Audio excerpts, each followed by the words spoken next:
Buenos días, amigos y amigas de Vociferante TV.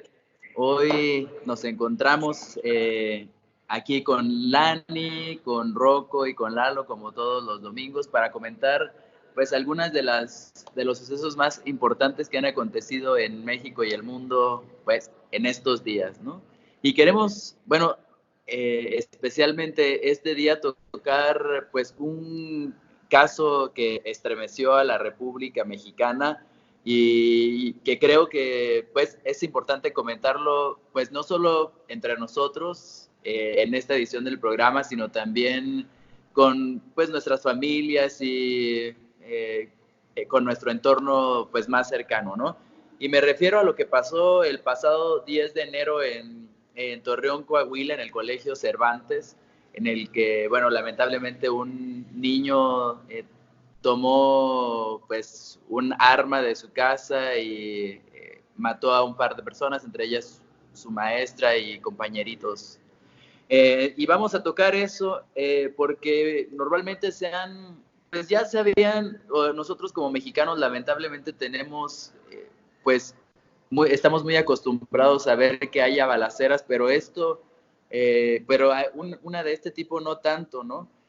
Lani, ¿qué podemos hacer o es adecuado juzgar individualmente o buscar individualmente culpables para lo que pasó en este colegio en Torreón, tratando de buscar un poquito explicaciones a este suceso?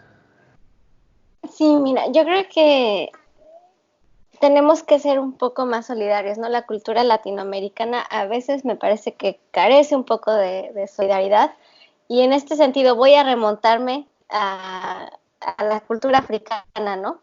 Eh, Principalmente hay una parte que conocemos o alguna vez lo han visto en Facebook o diferentes cosas que se llama Ubuntu, ¿no? Y más que nada este tipo de aproximaciones es lo que yo soy, es porque yo formo parte de un todo, ¿no? Y yo creo que es así en ese sentido. O sea, tenemos que pensar que este chico era, por lo tanto, psicológicamente puede que no todavía pues esté en esta forma, esta búsqueda de identidad. Además, si vamos a las teorías, ¿no?, de conflictos y análisis, pues simplemente lo que sucede es que en este caso estamos viendo la punta del iceberg de una cuestión más grande, ¿no?, que se debe tanto al contexto en el que la persona vive o en el que nos desenvolvemos, como también pues todo lo que nos afecta alrededor, ¿no? Entonces, no podemos decir, o no creo que sea atinado solamente juzgar esta acción, sino ver de fondo, ¿no? Ver la causa del conflicto, ver pues qué es lo que este menor vivía, porque todavía no hay mucha información al respecto, solo pues que el abuelito era el que tenía las armas, pero tenemos que pensar más allá de esa figura, ¿no?, de lo que sucedió, sino tenemos que irnos hacia abajo y ver pues qué está sucediendo en nuestro país para que un niño tome las armas. No sé si el niño carecía o vivía cuestiones de bullying, ¿no? Porque tampoco se dice que tenía buen comportamiento, pero hay que ver más allá, y creo que el juzgarlo solamente, también creo que hay mucha gente que está diciendo, no, pues es por causa de los videojuegos, ¿no? Porque el chico se vistió como representando también, ¿no?, un videojuego. Y tampoco creo que sea una causa directa, porque igual, ¿no?, si vamos a analizar esto teóricamente, pues el que haya una correlación, si lo ponemos desde el lado de fueron los videojuegos, pues estamos hablando de que el videojuego es el factor causal directo, ¿no? Y creo que tampoco podemos verlo desde esa perspectiva. Así que yo no hablaría de juzgar, y más allá de juzgar tenemos que pensar como sociedad qué está sucediendo para que este tipo de casos ocurran en nuestro país. Pues sí, como bien dices, se han señalado muchas posibles causas o muchos posibles culpables. Uno de ellos, pues los videojuegos, pero pues también pues se ha señalado un poco la irresponsabilidad del abuelo por tener las armas ahí. Pero bueno, la implicación de protocolos de seguridad y todo esto que se ha venido comentando también después, nos da para, o deberíamos nosotros dirigirnos, Rocco, a un análisis más general de la sociedad en lugar de estar buscando culpables individuales? Yo creo que valdría la pena, como dice Lani, una reflexión sobre como padres de familia, como hermanos, como maestros, como creadores de contenidos, como todo el conglomerado de sociedad somos. Valdría la pena preguntarnos desde cuándo se perdió esta brecha. Yo tengo muy presente que justamente en el 2017, a inicios del año igual, cuando trabajaba con el secretario Nuño, tuvo un evento muy similar a lo que sucedió este año, igual, en enero. Y lo que comentaba en Monterrey el secretario justo con las víctimas era que todos somos corresponsables. Tanto las autoridades como los maestros, como los padres de familia, y que las víctimas siempre son menores, justamente porque replican los ejemplos, ¿no? Entonces yo creo que la reflexión es esa. O sea, somos parte de una sociedad y como sociedad no solamente queremos encontrar el antídoto para poder subsanar este hecho, ¿no? Entonces, así lo hemos hecho durante casi todo el tiempo, ¿no? O sea, buscando un culpable, buscando la enfermedad tal cual y curarla. Y creo que el síntoma es mucho más allá de la enfermedad, ¿no? O sea, yo creo que la sociedad tiene una crisis, tanto moral, ética, inclusive económica, o sea, todo eso son factores que alteran y que destruyen el tejido social, que con los acontecimientos de los sexenios pasados y la lucha contra el narco, pues obviamente se acelera, ¿no? Pero creo que como sociedad debemos preguntarnos si dentro de nuestros núcleos familiares, o sea, que son los más importantes, pues estamos fallando, ¿no? O sea, yo como cuando daba clases en la escuela, yo les decía a los padres de familia, o sea, si yo hago parte de mi trabajo, ustedes también tienen parte de su trabajo preguntándoles a sus hijos cómo se sienten, qué es lo que vivieron día a día y tomándole las temperaturas de cómo se sienten, vamos a poder generar una sociedad mejor, ¿no? O sea, porque no solamente es el hecho de que es mi hijo y lo mando a la escuela y como robot, vamos a tener estas retroalimentaciones. O sea, no creo que seamos capaces de ser así, ¿no? O sea, tenemos sentimientos, tenemos dificultades que justamente los niños no saben cómo desahogarlas. Entonces creo que ahí está la parte que tenemos que subsanar, ¿no? Que es la comunicación. Yo creo que la comunicación es lo más importante en este problema. Pues sí, es un fenómeno que estoy de acuerdo contigo y bueno, también rescatando un poco de lo que dice Lani, este es un fenómeno que tenemos que pues atacar en conjunto como comunidad, pero pues bueno, con respecto a los orígenes, Lalo, ya mucho se ha hablado de pues las consecuencias de la guerra contra el narcotráfico, la narcocultura como una de ellas. Y bueno, toda la apología al delito o a la violencia que se hace en series de televisión y entre otros espacios, ¿no? Pero ¿en qué momento México, el pueblo mexicano se convirtió en esto, en esta cosa tan violenta que estamos viviendo ahora o padeciendo ahora como sociedad? Detectar un momento me parece complicado. Yo creo que México siempre ha tenido algunos niveles ciertos niveles de violencia. Lo comentábamos en algún momento cuando analizábamos también las consecuencias de la guerra contra el narcotráfico, ¿no? Que antes de que, si bien en el sexenio de Calderón se incrementaron muchísimo los números, antes ya había un número, ¿no? Entonces, yo creo que detectar eso es un poco complicado. Sin embargo, ahora lo que sí lo aumenta, lo que sí podría asegurar que ha aumentado los niveles de violencia en México es la capacidad que hay ahora de generar contenidos y que se expandan por todas las redes, por cualquier medio de comunicación. Y eso ha hecho que mucha gente, que muchos niños estén muy cerca de contenidos muy violentos, muy violentos. Y si a eso le sumamos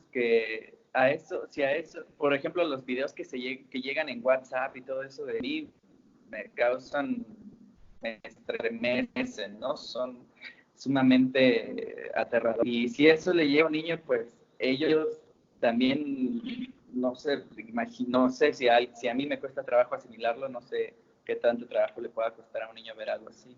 Pero también justo lo que me parece que es necesario analizar es en qué nivel de violencia viven ellos también, porque no solo los contenidos los hacen actuar así, ¿no?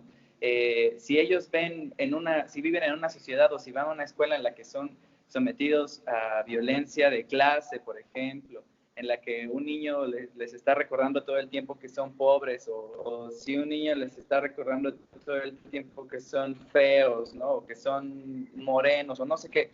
Son diferentes tipos de violencia a la que la gente puede estar, es vulnerable, ¿no? Y tendríamos que llegar a analizarlos y tendríamos que tocarlos todos, tendríamos que tocar la violencia que se genera por clase, la violencia que se genera por los tonos de piel, por todo, por cuestiones económicas, sociales, como decía Rocco, ¿no? Y sí, ahora a mí me parece que México es una sociedad violenta en sí, que le gusta la violencia. Muchos se quedan a grabar cuando hay tiroteos en vez de correr, o graban a los muertos, no sé, a mí eso me parece aterrador. Yo no sé por qué está tan normalizado, pero hay que hacer algo para humanizar de nuevo a los mexicanos. Pues es un comentario brutal pero asertivo. Yo considero que sí, el contenido que ahora se puede transmitir a través de pues las redes sociales sin ningún filtro, sobre todo a través de WhatsApp, es pues un contenido que pues riesgoso para todos, ¿no? Riesgoso para nuestra salud mental incluso. Y de ahí también riesgoso para la calidad de relaciones que podemos entablar con otras personas o con nuestro círculo cercano. Pero bueno, ya casi para ir cerrando, me gustaría que nos platicaran o que nos dijeran, se ha pues hablado mucho de qué vamos a hacer, ¿no? Se ha dicho que volver a implementar esto de la mochila segura, reforzar los protocolos de seguridad en las escuelas, sobre todo en esas edades que al parecer son más vulnerables. Pero ¿ustedes qué piensan? ¿Hacia dónde deberían apuntar las propuestas que se hagan para solucionar este problema o para prevenir que una cosa como un hecho como este, vuelva a suceder en México? Lani, empieza Lani como para volver el círculo. Sal. Mira, yo creo que es indispensable que hablemos de educación para la paz. Partiendo de que la educación no solamente trata de conocimientos, sino de valores, de actitudes, ¿no? De habilidades. Esto es cómo vamos a enseñar a los niños en cualquier núcleo del que estamos hablando, ya sea en la escuela, ya sea en sus casas, a solucionar conflictos sin que haya violencia. Esa es una parte muy importante. Y cómo entre la sociedad también aprendemos a solucionar conflictos de otra manera. Creo que también las estrategias, o sea, ahí vuelvo a hacer un llamado que ya lo habíamos hecho desde hace algunos programas, ¿no? La estrategia que López Obrador prometió, ¿no? De paz, es necesario que no solo sea una estrategia de contención, porque yo veo que se está enfocando mucho a las drogas, ¿no? O sea, está teniendo diferentes enfoques, pero se necesita también tener un enfoque de educación para la paz. En todas las instituciones, ¿no? O sea, tiene que ser algo como que corte diferentes sectores y que vaya a diferentes instituciones. Y yo creo que de ahí podríamos avanzar bastante. Digo, aquí voy a retomar cuestiones que he estudiado antes, ¿no? Pero en México casi no hay estudios de paz y se necesitan. O sea, ya no es como que no existe, necesitamos hacer algo que más que contener la violencia podamos ser capaces de prevenir desde antes y de ver realmente cuáles son las causas de raíz, ver cómo están los contextos donde los niños se desenvuelven, ¿no? Porque no solamente estamos viendo este caso que es en una escuela, también sabemos que en el norte del país hay niños sicarios. ¿Y cómo es que estos niños están reproduciendo esa violencia? ¿No? Debe haber algo que los impulse a hacerlo. Entonces, educación para la paz es algo muy importante y que también, obviamente, la sociedad en su conjunto pueda ayudarnos entre todos a resolver los conflictos de una manera diferente, pero también que el gobierno, a través de las diferentes instituciones, pueda realizar una estrategia que sea preventiva y que sea multisectorial y que no solamente se dedique al narcotráfico, ¿no? Sino que atienda a diferentes lados. Pues mira, qué importante tu comentario, Lani, y creo que qué poco se comenta en México, ¿no? La educación para la paz, me parece que debería empezar a ser guía de política pública, eso que tú dices. Vamos a proponerlo. Ojalá Andrés Ojalá que Manuel sí. esté viendo este video. Ojalá. Bueno, Rocco, ahora tú, desde tu perspectiva, ¿qué hacemos, no? ¿Qué queda por hacer? Yo creo que, por ejemplo, estaba leyendo algunos con la convención anual que hace Twitter, la plataforma con sus colaboradores. Ellos están comentando desde el miércoles que la plataforma va a tener nuevos lineamientos y justamente uno de esos es empezar a bajar perfiles y bajar contenido completamente agresivo y violento, ¿no? Entonces creo que por eso se empieza, ¿no? Por un lado las plataformas tienen que hacer lo suyo, todos los sectores también, los medios de comunicación en ese sentido. Por ejemplo, en la cobertura de hace 2 años con Monterrey, pues igual fue un linchamiento hacia el niño, hacia la familia, lo mismo que estamos viendo en esta de mismo hecho. Entonces creo que también los medios tienen que mesurarse, ¿no? Mesurar y atemperar todo este tema que la sociedad pues quiere un culpable y los medios son tan inquisitivos y tan inclusive subversivos en ese sentido. O sea, son tan innecesarios en momentos en los que la privacidad y que inclusive el luto puede ser más importante que el morbo, ¿no? Pero yo creo que los medios de comunicación también tienen una gran tarea, ¿no? De mesurarse y también la política, ¿no? O sea, despolitizar los eventos. Porque, por ejemplo, en el evento pasado de Monterrey se politizó mucho al gobernador, en este caso que el Bronco era independiente, etc., ¿no? Y también el apoyo de la federación en ese sentido. Pero, por ejemplo, hoy veo que pues también el presidente mismo le echa la culpa a la política de sexenios, ¿no? O sea, creo que esto supera más que la política, la mancha de violencia, como lo dijo Lalo, que tenemos desde hace mucho tiempo, no sabemos desde cuándo, pero lo tenemos. Entonces creo que despolitizar los eventos y despolitizar eso también ayuda a destrabar y empezar a buscar los orígenes, ¿no? Concuerdo con Lani de la cultura para la paz, pero creo que, por ejemplo, los movimientos de paz que suceden en México, pues tienen o están encauzados de una forma más política. Por ejemplo, las caravanas de paz, etc., pues buscan solamente, yo creo que de la forma en la que ellos encuentran más correcta, buscar la atención del poder, ¿no? Y creo que sería al revés, ¿no? Educar a nosotros como sociedad, pues empieza desde abajo, desde las personas que estamos al lado de las familias que sufren problemas de drogadicción, que ven contenidos que no son los más idóneos para la relación entre la sociedad. Entonces creo que iniciando este año con estos nuevos problemas que suceden, pues vemos hay oportunidades para poder generar nuevas soluciones, ¿no? Y yo creo que pues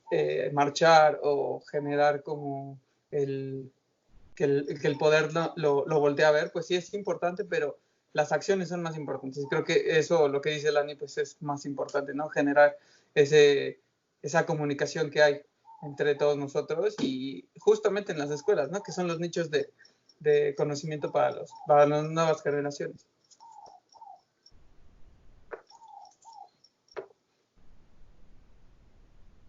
Creo que ahí quedaría. Bueno, Rocco, pues muy bien. Sí es importante también que esto se empiece a tocar pues más de fondo en todos pues en todos los espacios sociales en los que nos desarrollamos, ¿no? En la familia, la escuela, etcétera. Y bueno, Lalo, para terminar, ¿qué hacemos desde tu perspectiva? Sí, yo creo que deberíamos empezar a exigir contenidos que contrarresten lo que está llegando y a lo que le está llegando a los niños y lo que le está llegando a la sociedad en general. A mí me parece que sería importante reforzar las materias de ética, de cívica y ética en las escuelas, en todas las escuelas, a todos los niveles, pero también me gustaría que se hicieran, no sé si comerciales, no sé si cursos, pero que lleguen a mucha gente, algo que llegue a mucha gente que también hable de privilegios, de cuánta gente es privilegiada simplemente por tener familia y cómo eso puede generar un poco de empatía con los que no lo tienen, ¿no? Con los que no tienen acceso a cierto tipo de cosas, ¿no? Y ahí empezar a ver cómo es que no es lo individual lo que nos hace, sino justamente como lo decía Lani al principio, lo colectivo, lo social, lo que nos hace ser un mexicano, una persona de ciertas partes, ¿no? Generar un contenido que pueda generar solidaridad entre los mexicanos, ¿no? Y que se sepa que hay quienes no tienen acceso a algo y que no es por culpa de ellos, sino simplemente porque nacieron con condiciones diferentes en contextos diferentes, ¿no? Y me gustaría que se hiciera algo encaminado pues ahora a los niños, pero también a todos los demás para que nos diéramos cuenta de eso, ¿no? De los privilegios que cada uno de nosotros tenemos y cómo a partir de ahí podemos ser empáticos con todos los demás y con la gente que nos rodea.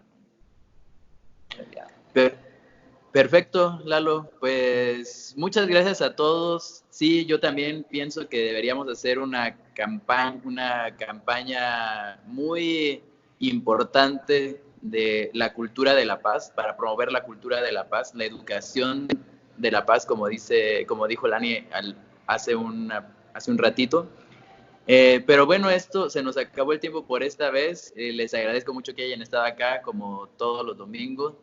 Les mando un fuerte abrazo y bueno, quiero agradecer también por el guión de este capítulo que nos hizo Julio Carrillo, un colaborador de Vociferante. Muchas gracias, hasta luego, hasta la próxima. Hasta luego.